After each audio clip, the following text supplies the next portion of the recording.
Let's get to Michael Leiter, an NBC News terrorism analyst. He served as the director of the National Counterterrorism Center. Michael, good morning to you. And I think the key question everyone is waking up with is, what is your gut? Does this strike you as bearing the hallmarks of some kind of domestic terrorism, or do you suspect it may be an act of international terrorism? I know it's not very satisfying, but from my experience at the National Counterterrorism Center, you don't follow your gut. What you actually do is very methodically collect these pieces of evidence. It's the forensic evidence, it's the videotape, it's reporting from the CIA and the FBI and using sources and putting that together.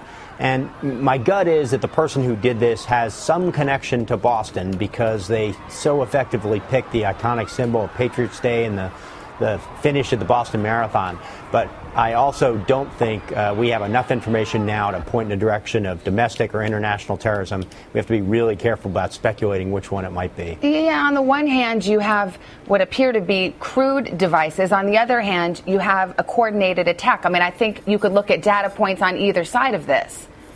Right, and I would say that although the devices weren't nearly as large as we've seen at times overseas or what we saw in 1995 in Oklahoma City, I would hesitate to call them crude devices.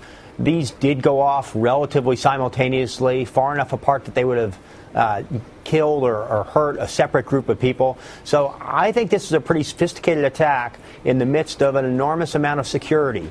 So the bombs could have been a lot larger, but clearly somebody thought about this, planned this, and executed it with, some meticulous work. All right, Michael Leiter, thank you very much.